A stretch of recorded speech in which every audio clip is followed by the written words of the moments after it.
I'm Mark Winterbottom, driver of the all-con steel FPR Falcon in the V8 Supercar Championship. Like many of my V8 Supercar competitors, I started my career in go-karting, and I was fortunate enough to win 10 Australian championships and be picked up by the Ford Motor Company to become a V8 Supercar driver. Karting teaches you a lot of lessons, and it's not just how fast you go on the track.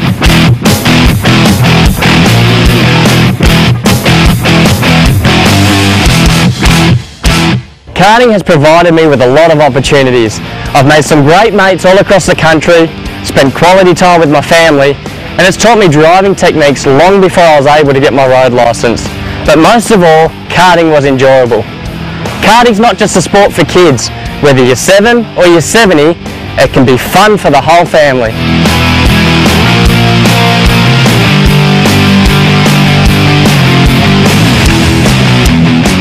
Like all sports, karting isn't easy, but it will definitely reward those who put in the hard work. And if you work hard, who knows, one day you might be racing me in a V8 Supercar.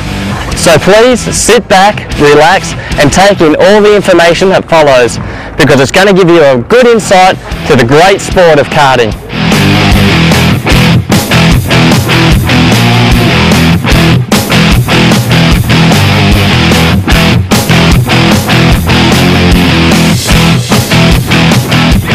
So you've made a decision to start your karting career. Congratulations. Throughout this DVD, I'm going to explain to you the basics about karting in Australia, along with some tips and tricks to help accelerate your learning experience.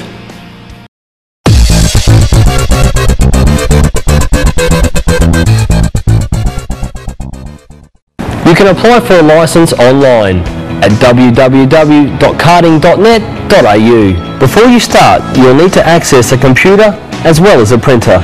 Once you log on to karting.net.au, you need to complete a new licence application by clicking on the Apply for a Licence tab. The details of your local club can be found under the Club Finder section on karting.net.au. After completing your application, you then take your printed out licence application and all the required paperwork to the club secretary. After arranging an observed licence test, or OLT as it's called for short, and completing your flag questionnaire, you're then ready to get some more practice in before your first race.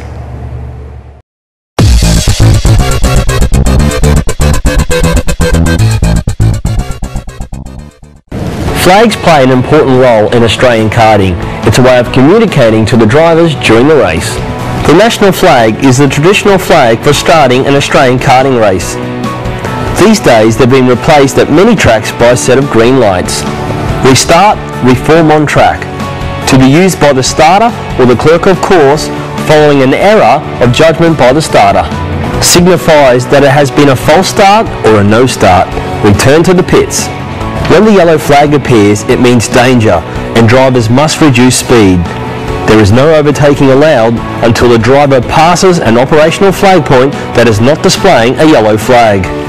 When the red flag appears, all racing shall cease. Drivers will indicate by raising an arm and return to the grid at a greatly reduced speed and in a safe manner while preparing to stop on the track if necessary. This flag is displayed together with a kart number. It will be shown to a driver who is about to be lapped. The driver must stop racing, move off the racing line and return directly to the pit area. If this flag is displayed with a kart number, it indicates to the competitor they are being observed for unsportsmanlike behaviour. The competitor must report to the clerk of course immediately after the race. If this flag is being displayed with a kart number, the driver must cease racing, return to the pits immediately and report to the clerk of course or the steward. This flag is displayed with a kart number. It informs the driver concerned that their kart may have a mechanical or safety problems and does not comply with the current AKA manual. The driver must return to the mechanical breakdown lane or pit area safely prior to the completion of the next lap.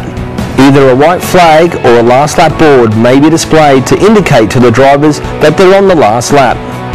This flag is displayed to indicate the end of the race.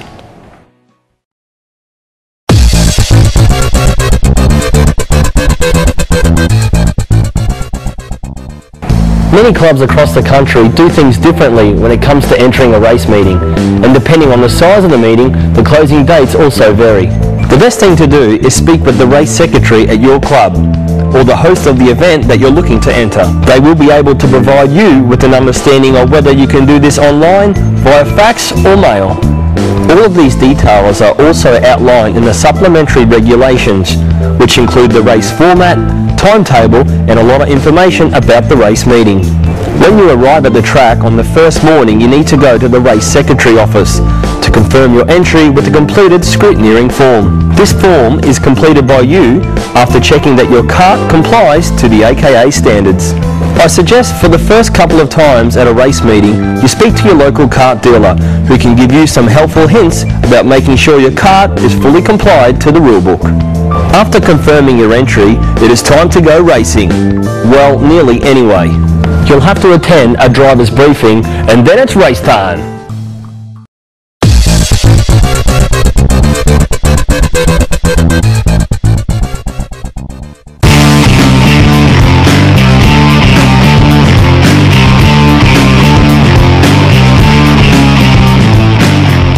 Karting is a sport for all ages. It doesn't matter if you're 7 or 70, you can still enjoy the sport. For the youngsters, their karting career can start at the age of 7, both boys and girls. At this age, they'll be running in the midget category. Drivers aged 10 and 12 will start in the rookies category. If you're 12 and 16, you'll then move into the junior category. While the racing is a great experience for these kids, it's also important that the kids learn about car control and driver techniques well before they're old enough to obtain their road license. If you are 16 years of age and over, you will then be classed as a senior driver. The most popular entry-level category is the tag restricted category. It's a 125cc touch-go system, and it's a great category to start out to learn the ropes in your karting career. We also have the Club International category. Both the Yamaha air-cooled engine, a great way to get involved in the sport as well.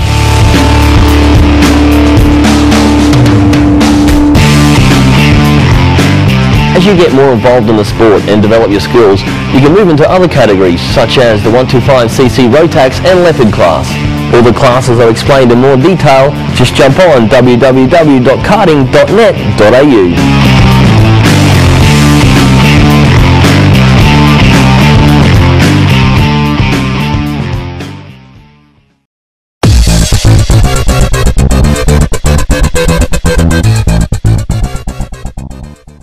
Safety is an important part of motor racing, and having the right safety gear is crucial.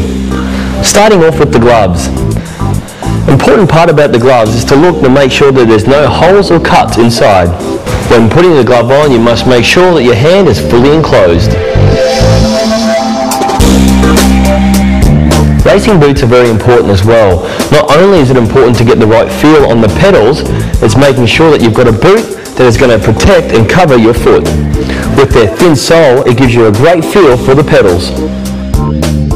There's many types of race suits. The most important thing is that it is a one-piece suit. When you go to purchase a helmet, there's a couple of factors you should look into. One, that it is a full-faced helmet. Two, that it is a snug fit. And most importantly, it complies with the Australian standards.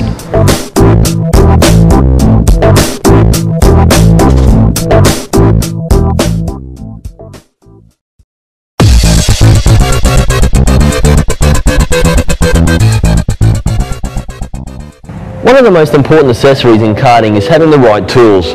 You can have all the tools in the world, but we've put everything you need right here in this box. Inside the box, we have the following. Tyre gauge, used for measuring tyre pressures throughout the day.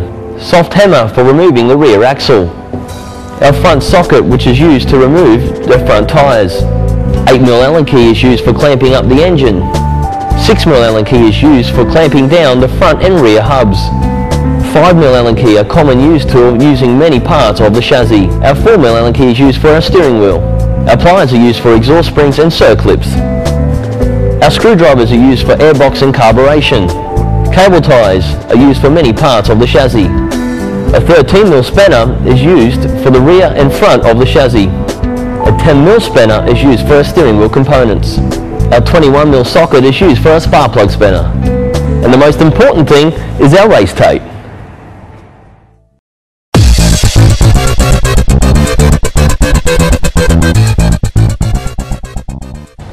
When mixing your fuel, it's important to contact your local kart dealer to ensure you're using the right fuel to oil ratio.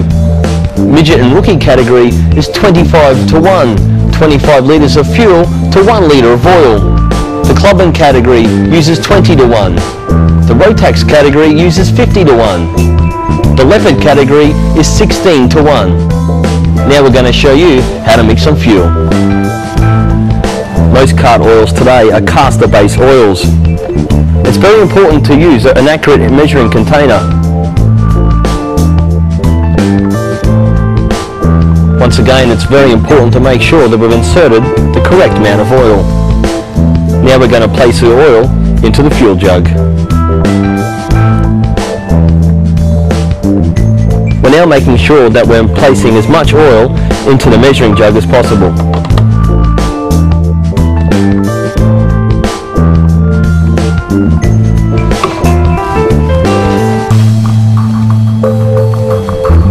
Common fuel today is used from our premium unleaded.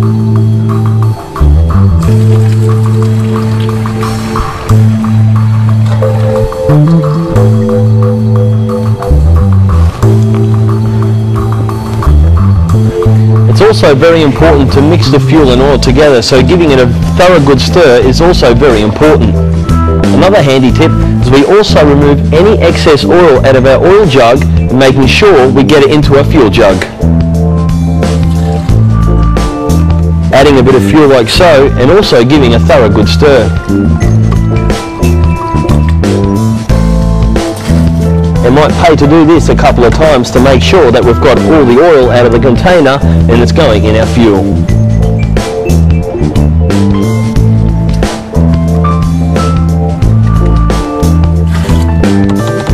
Now we're putting some fuel into the tank.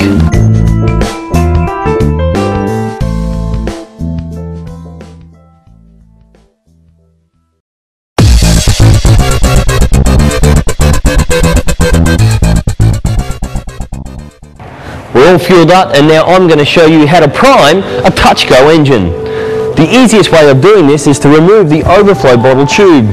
I'm then going to blow through the tube and push the fuel through into the carburetor. Once we've done that, we'll be ready to start our engine.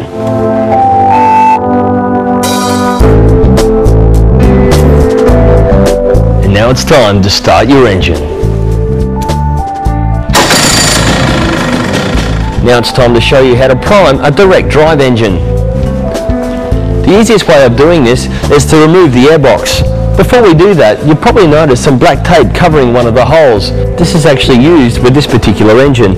It helps suck fuel into the carburetor. Now it's time to remove the airbox.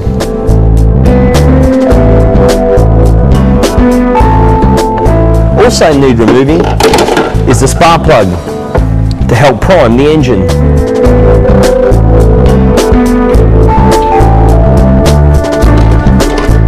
It's also important to make sure the spark plug goes back in the cap and rests on the top of the engine. We're now going to place our palm over the carburetor and start rotating the rear wheels. Do this until the palm is wet, and that gives you a good indication that fuel is up and you're ready to rumble.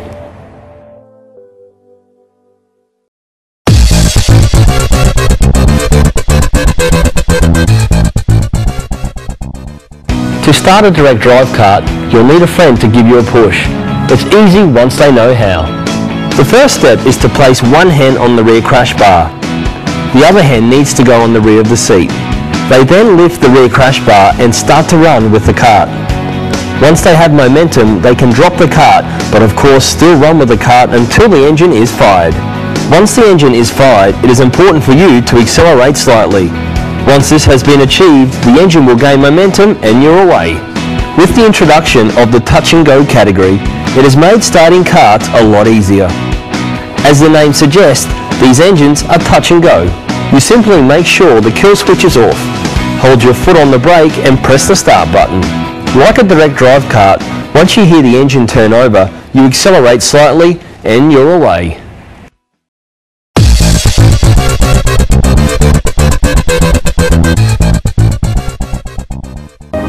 Lead weight might be needed to make your class weight.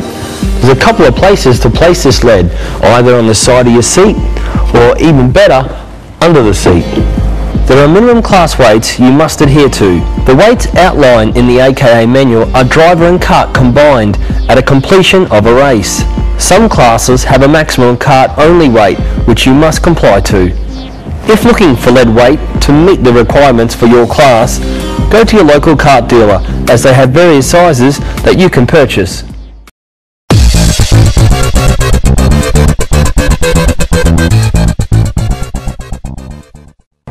When aligning your front and rear sprocket, it is firstly very important that the engine is secure. The second step is also to ensure that the front and rear sprocket are tight as well. Another handy hint as well, making sure that there's a washer on the face of the sprocket. Once all tightened, we can then apply a steel ruler, which is another handy tool as well. We would apply that to the face of the rear sprocket and making sure it's in the same position as the front sprocket. It's important to do this a couple of times to get a real true measurement. When you're happy with the alignment, you can do your final tighten on your rear sprocket hub. It also pays just to have one last check to make sure that the hub hasn't moved.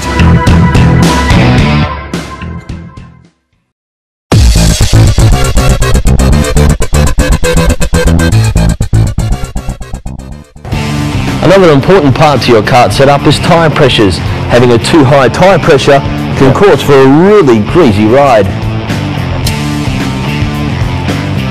The Mojo tyre pressure window is between 11 and 13. The midget and rookie category, which runs on a Dunlop tyre, has a window between 20 and 24 psi. The clubman classes have a window between 11 and 15. Also, the MG yellow tyre has a window between 8 and 10 pounds. However, these pressures are only a guideline and track conditions can change. So consult with your local kart